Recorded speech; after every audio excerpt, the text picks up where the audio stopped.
Today we're going to make a vegan version of takoyaki, though rather than a vegan octopus, we're going to be using shiitake mushrooms. I'm using dried shiitake mushrooms, so I'm going to boil some water, and once it's boiling, remove it from the heat. Then submerge the mushrooms. So once those have soaked for about 30 minutes, you're going to gently squeeze them to get the excess water out, and be careful not to burn yourself because the water stuck in there can get really hot, so just make sure you're careful there. So once we have those all ready, we're going to do our prep work. We're going to chop up our shiitake mushrooms, our green onions, and our pickled ginger. If there's anything else that you want to add inside of them, you can prep it now as well.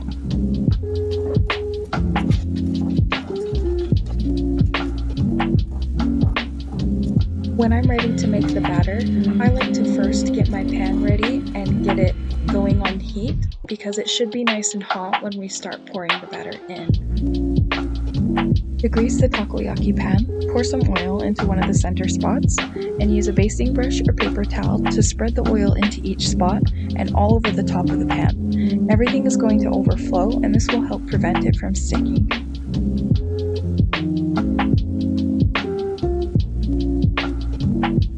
You'll start with 1 cup of flour and stir all dry ingredients together really well. Ignore me here, I blanked and added the broth too soon. Then you'll add all the wet ingredients, and the consistency should be a bit runnier than pancake batter, and you can add up to a half a cup more of flour if it's too runny, or if you prefer a thicker batter.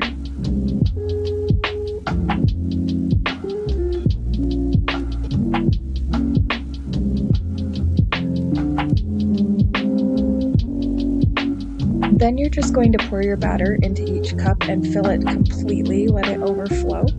And once it's all been added, then you're going to take all of your ingredients that are going inside and just drop those in each takoyaki ball.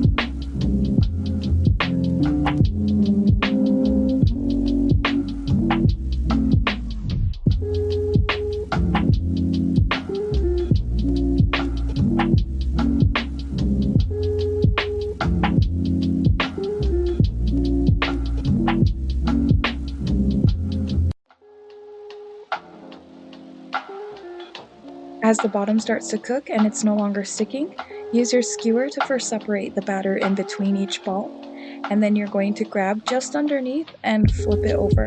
It may take a few tries to get the hang of this. You'll want to then stuff in anything that is still overflowing down into the bottom of that takoyaki ball.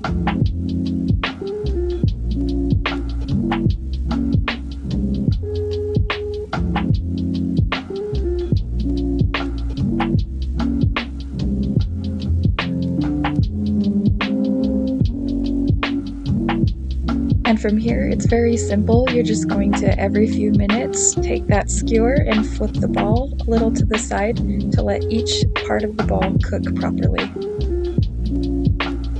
Once they're all finished cooking, you can just pop those onto a plate, and then I top mine with okonomi sauce and a homemade Japanese mayo, which is really simple. It's just half a cup of vegan mayo, about 2 tablespoons of seasoned rice vinegar, or regular rice if you don't have any seasoned rice vinegar, and about a half a tablespoon of sugar, and you can add a little bit more sugar if you like a sweeter Japanese mayo. Then we're going to put on our toppings. I have green onions, tempura bits, a little bit of leftover chopped ginger, and nori flakes. You can just crush up the nori sheets if you have some on hand. And there we have it, an extremely tasty vegan version of takoyaki.